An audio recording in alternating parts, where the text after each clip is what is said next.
There it goes. Bye-bye stacker.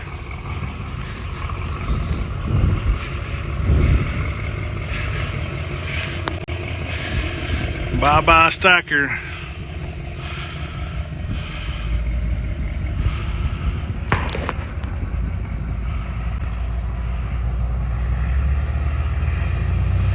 See you, big man.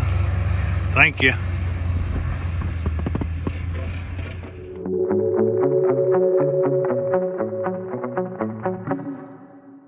Weather channel shows 50% humidity. I show 64.5. So, all right, I don't know if y'all can see me or not, but we're fixing to go out and try to big square bale this little hay here at the house. It ain't gonna amount to much, but we're gonna go out and check it. Business is not making very much. It's just all leaves. It might come in a little bit faster than normal, so we're gonna go check it out. We're gonna work our way back to the house. You know, this is 4 into 1. I'm gonna be cruising at about probably 13th mile, 13th gear. You know, probably 10 miles an hour. 4 into 1. It won't take me long. I probably won't tie probably 10 bales, and I won't be getting out. So, you know, it might just be a driving job tonight, and that's all there is to it. So we'll see. Counter's on 0, and we're gonna hit it. Try to get this thing wrapped up. Well, one more time in the saddle. You know, this little bitty clipping here at the house ain't gonna make nothing. We've been having so much trouble with that little Agco baler starting bales and light, leafy, a windrow that we just decided to pass on that. And, you know, we're getting the same amount of money for big squares that we are as round bales, and the big squares sure are easier to haul. And if my little round baler would have been, you know, up on the task, you know, we would have done it a lot easier. But I was already hooked up to the big square, and you know, this thing will just eat it, and it won't even think about not. And the round baler was going to be, it was going to be, you know, kind of hard to get it to go. And that the round baler's all right, but sometimes when you get it in light windrow, and especially when it's real leafy and there ain't no stem to it, and if it's not just damp, you'll start building a bale, and then all of a sudden it gets about 40, 45 inches, and it starts disintegrating and falling apart on you, and your number will actually start going down, and you'll see the header start balling up because it's just bowling over and windmilling over, and hell, before too long you got a 30-inch bale and you're balled up, and you just got a big ass mess. And so I'm tired of that, with that little round baler. You know, more likely we're going to trade it off, you know, this spring to a deer one. So we're just going to say the hell with it, and we're going to go ahead and just big square it.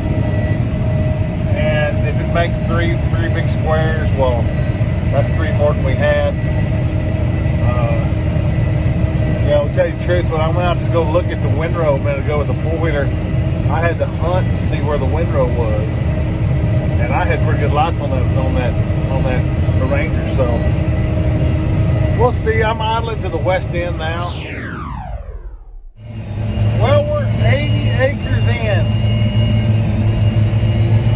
It's pretty fast going. I can't go as fast as I want to. I've got one more gear I can bail at. That's 13th gear. That's 10 mile an hour. But the ground conditions here is just not quite there. So I slow back down to 9 miles an hour. That's still pretty damn fast. Damn good fast. You can't even see where the windrow is when I come back into it hardly. It's real hard to see.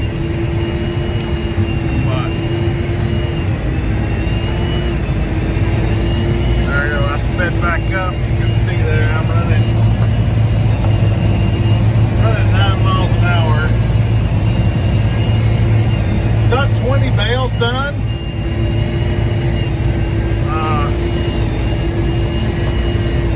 13 bales an hour is all. You know, there at the beginning, I was making a bale to the through, and sometimes 2 bales. But, man, it tapered off real quick. Now I'm just lucky to make 1, but, yeah, sometimes I don't quite do that. But it's going to taper off. You know, it's getting a little wet, but it ain't too wet yet. But I bet you in another hour I'm going to have to quit.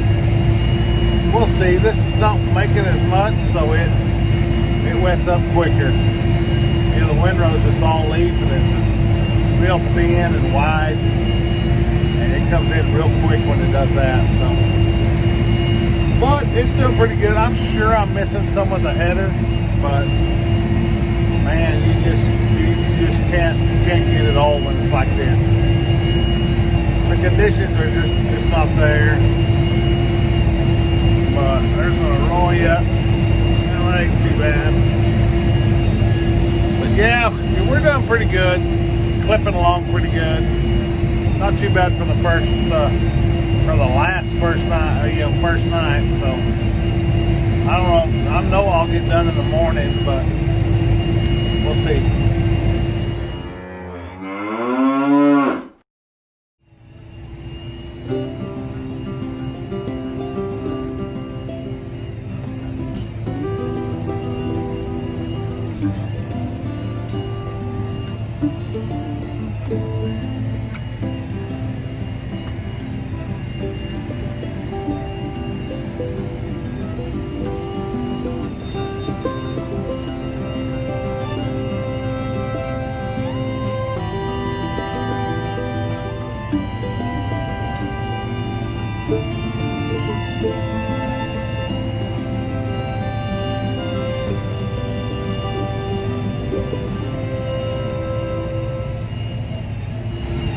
Well, I'm finishing up here.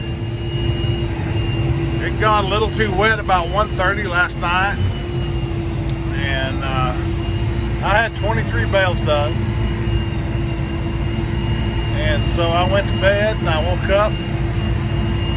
I got out here about 7 o'clock this morning. It was still a little bit too tough, but it wasn't bad.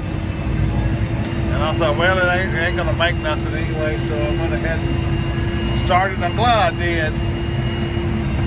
As soon as I get back to the highway there, I like 1 round. So I started on the lighter side this morning because I knew it was gonna burn off quick. And I'm working to the west where I finished last night. You can see there where I run last night. 36 bales. I ought to make 38 or 40. That's not too bad on this 170 acre deal. I still like a little bit where I finished up cutting the other day, right around the house, just to make it look even. And I may not bale all of that. So the highest flake count I saw was, I think it was like 83. And I've got my spring set as tight as I can. So, but it's making a good bale.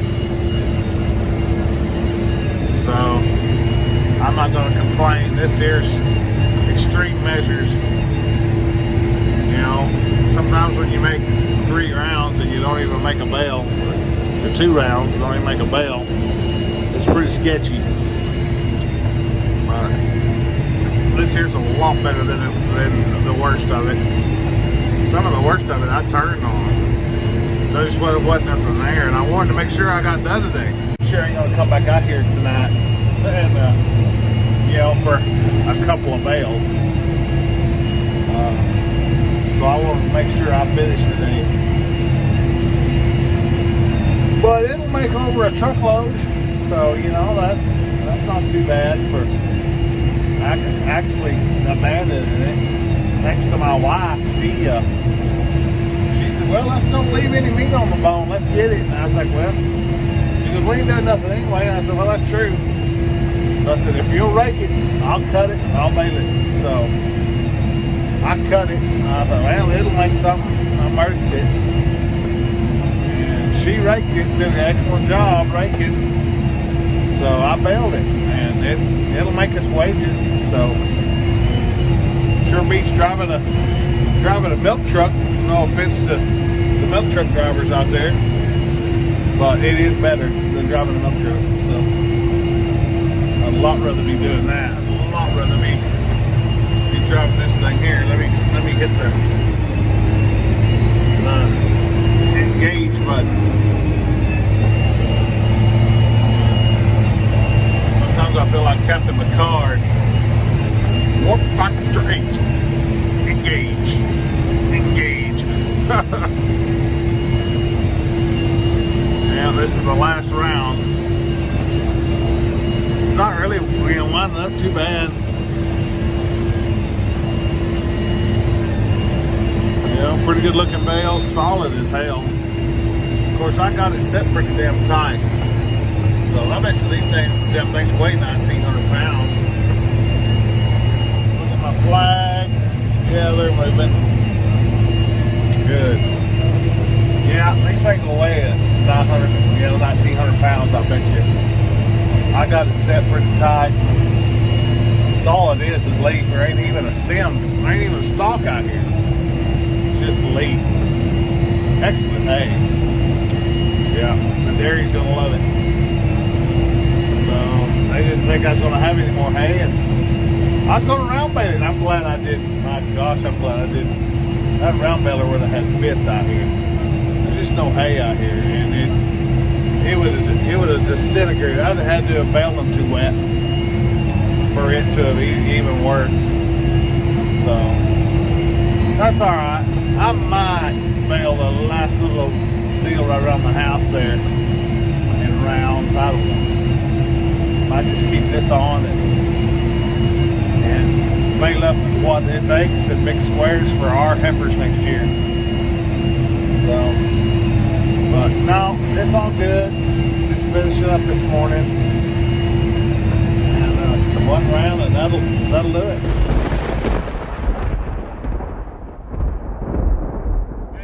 40 bales. 40 bales. Not too shabby. You don't have the price of hay this year. Hell, that helps make a land payment out there.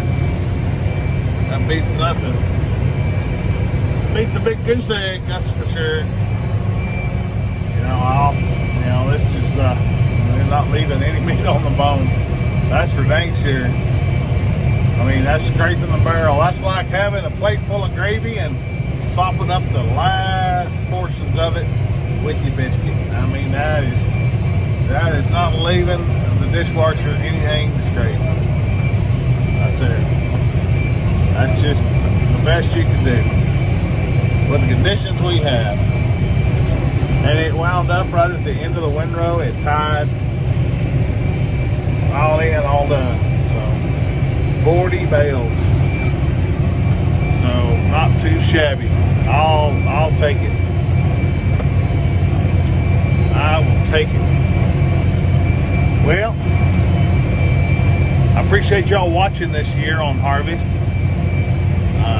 It's probably it might not be the last Harvest video we got, but it's going to be one of the last, especially baling ones.